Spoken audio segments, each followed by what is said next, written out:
Kali ini, Mimin akan menceritakan Donghua, The First Order Season 2 versi novel.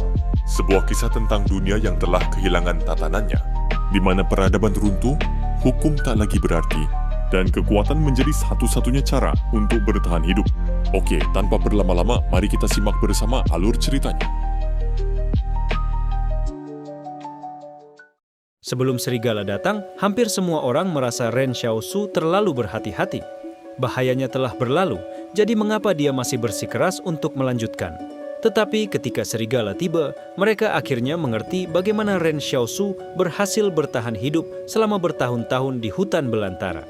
Lari cepat! Mereka yang tidak ingin mati, cepat lari! Jangan ketinggalan! Mayoritas orang bangkit dan berlari ke arah mana Ren Xiaosu pergi. Mereka akhirnya mengingat kembali rasa takut yang mereka rasakan saat pertama kali melihat serangga di wajah. Sudah kurang dari sebulan sejak gerombolan serigala menghancurkan pabrik dan pengawas benteng mengeluarkan perintah bagi para pengungsi untuk pergi dan menguburkan orang mati di sana. Banyak pengungsi yang muntah-muntah saat melihat adegan berdarah di pabrik. Bahkan para pengungsi yang terbiasa melihat kematian pun tidak tahan dengan pemandangan di pabrik. Dari jenazah yang dikeluarkan dari pabrik hari itu, tidak ada satupun yang utuh. Setiap orang telah dicabik-cabik oleh serigala.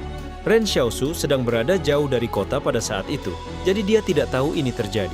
Namun bagi para pengungsi, mereka takut terhadap serigala. Namun semakin cepat para pengungsi ingin melarikan diri saat ini, semakin sulit bagi mereka untuk melakukannya. Jauh dari sana, Ren Xiaosu sedang duduk di samping api unggun dan menambahkan kayu bakar ke dalamnya. Karena jaraknya terlalu jauh, mereka tidak mendengar lolongan serigala. Ada uap yang keluar dari panci kecil yang tergantung di atas api unggun. Ren Xiaosu telah memotong 2 potong daging asap yang telah disiapkan Xiaoyu dan melemparkannya ke dalam panci. Begitu dia melakukannya, aroma daging keluar dari bubur bening yang sedang dimasak sementara Wang Dalong melihatnya dengan lapar. Ren Xiaosu memandang semua orang dan berkata, "Jangan hanya duduk di sana dan menunggu. Gunakan waktu ini untuk memijat otot-ototmu. Kita masih harus lari besok." Baunya enak. Yan Liuyuan mengendus makanannya. "Aku bahkan melihat ketumbar liar di sepanjang jalan. Ayo kita hancurkan nanti dan masukkan ke dalam bubur agar lebih enak," kata Ren Xiaosu sambil tersenyum. Ketumbar yang ditemukan di kota biasanya hanya berupa anakan pohon. Namun, ketumbar bisa tumbuh hingga setengah tinggi manusia. Faktanya, banyak orang bahkan tidak menyadarinya setelah ia tumbuh melampaui tahap pertumbuhan. Ketumbar? Wang Dalong menggeliat dan cemberut. "Saya tidak makan ketumbar." "Kamu tidak makan ketumbar?" Ren Xiaosu dibawa kembali. "Tapi ramuannya harum sekali. Kenapa kamu tidak memakannya?" "Tidakkah menurutmu ketumbar berbau seperti kutu busuk? Itu membuatku ingin muntah setiap kali menciumnya." Wang Dalong berkata, "Bagaimana kalian bisa memakannya?" Ren Xiaosu melihat ketumbar di tangannya dan merenung. "Mungkin karena saya belum pernah makan kutu busuk sebelumnya." Wang Dalong bingung. "Aku juga belum pernah memakannya sebelumnya." "Oke." Wang Fugui kesal saat dia menyendok semangkuk kecil bubur untuk putranya. Lalu dia berkata kepada Ren Xiaosu, "Jika kamu ingin memasukkan ketumbar, masukkan saja.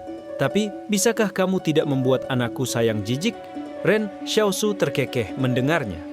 Namun, dia menyadari Wang Fugui mengambil terlalu sedikit bubur untuk Wang Dalong. Dia sengaja tidak mengambil sepotong pun daging asap untuknya dan meninggalkannya untuk orang lain. "Wang tua," kata Ren Xiaosu dengan serius, "saya sangat berterima kasih karena Anda membela Yan Liuyuan dan kakak perempuan Xiaoyu malam itu. Selain itu, Anda selalu baik kepada saya setiap kali saya menjual hasil tangkapan saya di kota. Anda selalu baik kepada saya setiap kali saya menjual hasil tangkapan saya di kota. Saya sangat berterima kasih kepada Anda karena telah membela Yan Liuyuan dan kakak perempuan Yu. Aku ingat semua itu, jadi kamu tidak perlu bersikap sopan karena kita semua mencoba melarikan diri bersama." Ren Xiaosu mengambil mangkuk logam kecil Wang Dalong dan menyendokkan bubur lagi untuknya. Dia juga menambahkan sepotong daging asap untuknya.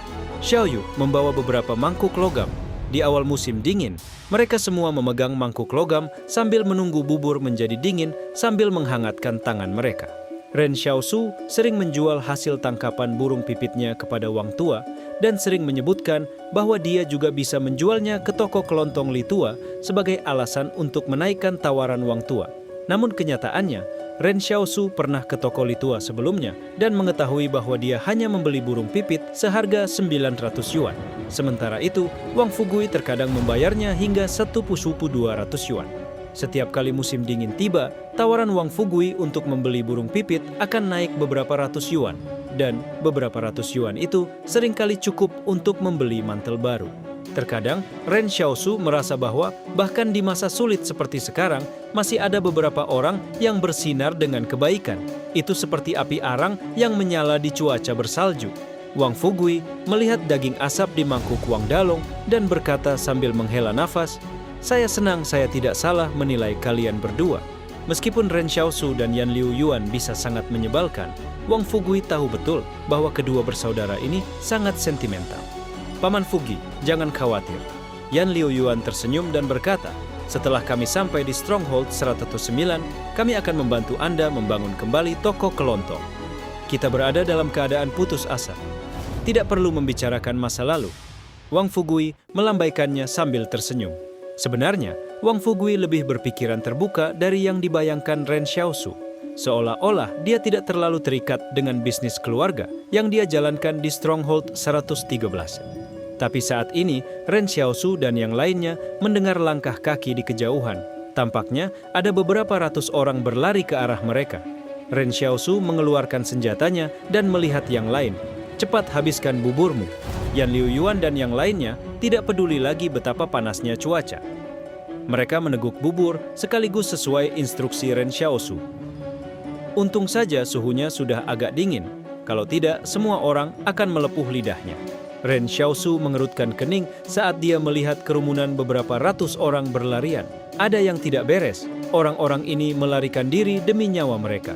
Kita harus bergegas dan pergi juga.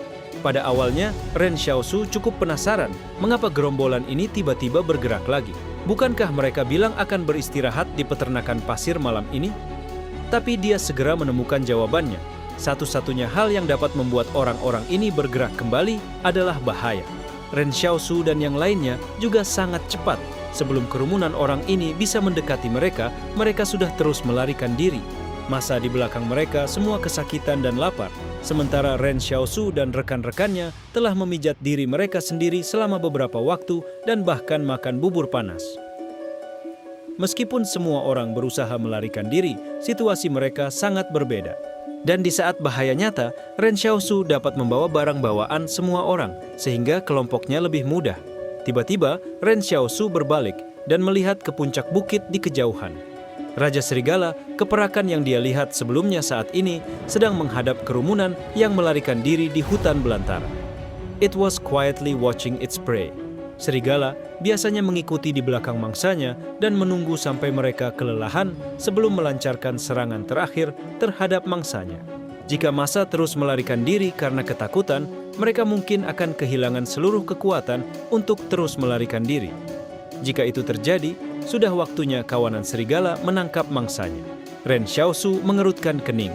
Kita harus menjauh sejauh mungkin dari orang-orang itu. Meski kedengarannya buruk, jika menurutku mereka adalah tameng kita tidak punya pilihan di sini.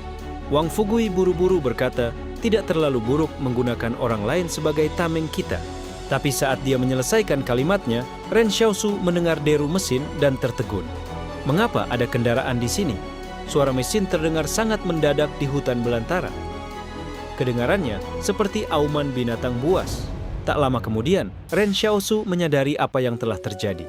Itu adalah suara orang-orang yang melarikan diri dari benteng. Dari kelihatannya, jalur pelarian mereka juga mengarah ke sini. Namun, dia tidak tahu berapa banyak orang yang berhasil keluar dari benteng tersebut.